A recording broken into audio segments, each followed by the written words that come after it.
This is a dream I had, and I knew if I complete this dream to a level where they put all the soil and cover this, I'm dead. And my mother said, wake up, you are late for school. Huh? I said, hey, what if no one wakes you up? There is a cry for your life to move. Am I the one, or should they wait for another one? I'm traveling as a young man, going to school after I had a dream of dying, and my mother woke me up when everyone was now putting soil on top of my coffin as I was in the coffin. This is a dream I had, and I knew if I complete this dream to a level where they put all the soil and cover this, I'm dead. And my mother said, wake up, you are late for school. Huh? I said, hey, what if no one wakes you up? Do you know the difference between sleep and death? There's a thin line. You don't know you are sleeping. You also don't know you are dead. What if you don't wake up? And I'm going to school like this, and a voice spoke from a custard apple, an African custard. That's what we have on our logo. I am the one that God spoke to. Grade 1, God says, I've sent you as a prophet to the nation. There are words in that I will never tell you, but just imagine that a boy of my age is called by God through a tree. It wasn't burning, there was no fire. I wish I had that testimony where fire engulfed this and the leaves were not burning like Moses. But mine was extraordinary, to a point that at that young age I did not have a sense to doubt. And God said, I'm sending you to nations. I had not gone to any nation. I was young, close to 7 years, and God spoke, said, I'm sending you to nations. Now all over the world I feel stadiums. Whatever place I go to, I feel stadium. Different colors and nationalities. Different nationalities. Are you're hearing this? What is this? It is because I accepted that I was the one. And I do not care, listen to me, for what God has told me in the prophetic. I lead a dispensation. Anyone, listen, anyone can come up and be angry that angel says he leads a dispensation. I will never lie on what God has told me. What God has told me is I'm a leader to this dispensation in the prophetic. There are others that are apostolic leaders. There are others maybe that are prophetic teachers. That's another story. This has nothing to do with how many years you've been prophesying. It's the grace to lead a dispensation. It is not how sharp you are. It's the grace to be a leader. Brother Branham was a leader in the prophetic, not because he was sharper than prophets. That's why people are trying to compare the prophecies of Brother Branham and their prophecies. Oh wow, this one mentioned 70 names. Brother Branham only mentioned 2 things or 3 things. That's not what made him sharp. Let me show you. You see, at the top there is a face, there is a head and a nose. Okay, bring the other one so that they can see it. That is the face of Brother Branham. When God created Mount Catalina, he put the face of a prophet who was going to come 1,000 years later. Now you see, you are even having a problem now. You think you are the same? Men of God are not created equal. I said men of God are not created equal. Women of God are not created equal. You think we are the same. That's the problem with you. You think we are the same. I was standing there with Brother Dave and Pastor Nyasham when the Honorable Member of Parliament came there, and he parked outside there.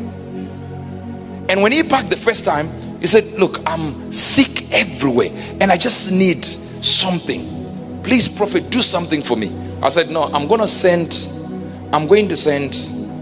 Pastor Felix with something. You go to the prayer altar I pray on in the Good News City. Nobody prays with me there. I said, you go there.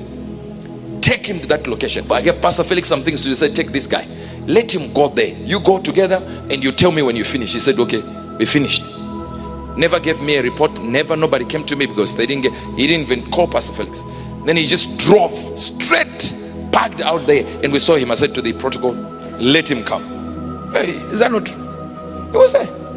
And he came there. He said, sir, I want to tell you what happened after I went to that location.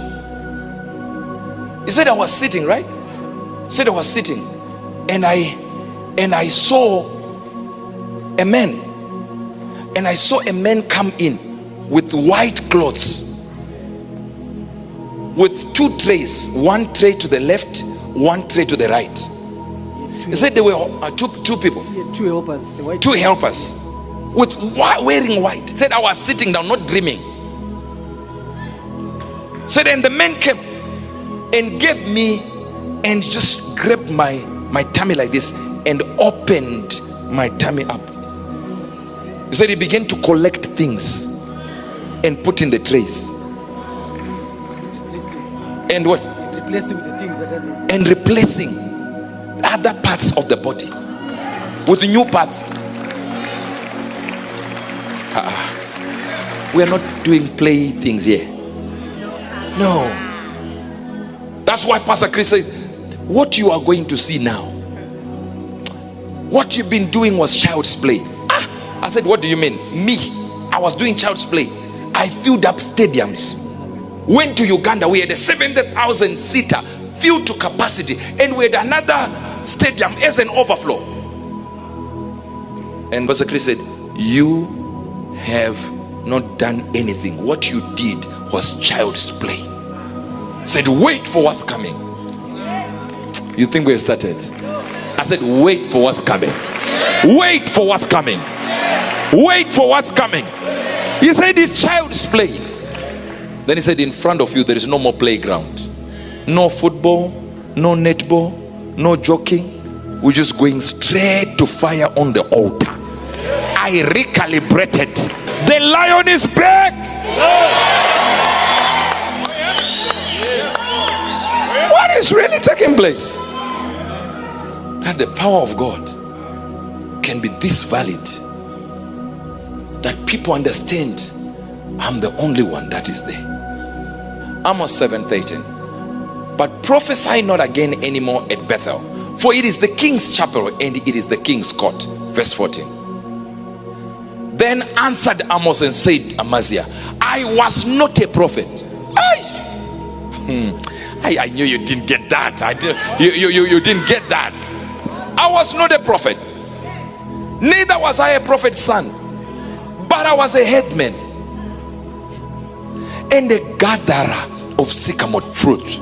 And the Lord took me as I followed the flock. And the Lord said unto me, go, prophesy unto my people Israel. Maybe you were not called by God, call him. Maybe you were not touched by God, touch him. Amos said, I wasn't that. I was a headsman. As I was heading goats and cattle, God said, prophesy. Huh? How? Go and do it. Man of God, you don't understand. I'm not a prophet like you. Go. I'm not a teacher like you. Teach. I'm not an evangelist. Evangelize. Have you not heard called temporary teachers? In Africa, there are things called temporary teachers. They didn't go to college. They are temporary. As long as there is something called teacher there, I'm okay with it. Temporary, short time, long term, it doesn't matter. As long as I teach something, I'm here to give you the power to take your position. Your family might have chosen you and said you're nothing. They might have called you nothing, but I'm here to redefine your calling.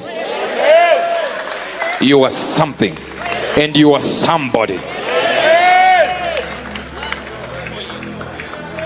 Some of you are saying, but I've already answered the call of God upon my life. John, he that believeth on me, as the scripture has said, out of their belly shall flow a river What river has come out of you? What river is failing to come out? Because these are rivers, and all we have seen is a river. And some of you, we have seen a stream. It says rivers of living water. I'm a crossover leader. You will not just find me pushing the pulpit. No, I'm in politics, I'm in business. Out of his belly shall flow rivers, not one stream. Rivers, turbulent rivers of living water. What we have seen is a spring, a weak one. What you think you have shown the world is everything. No, you've only shown the world a very weak stream. It's only one river that came out, and you thought, my God, if this river is not working the way I want it, maybe the river that you are showing now is not the one that will give you the money to survive on. What if there is another river to conquer? What if there is another river to conquer? How will you know? When you go deeper into the things, and you go deeper into the things, you realize, wait a minute, this river is flowing better, this one is flowing better, this one is flowing better. What is it that the Lord will use you for? What if the Lord wants you to be a politician? What if the Lord wants to take over your life and be that thing that confounds the politicians, confounds the doctors and lecturers at university? What if you are the one? Oh, but prophet, you don't know where I come from. I come from Zaka, Zimbabwe African Killers Association. But they cannot write the history of the prophetic without me. There is a cry for your life to move.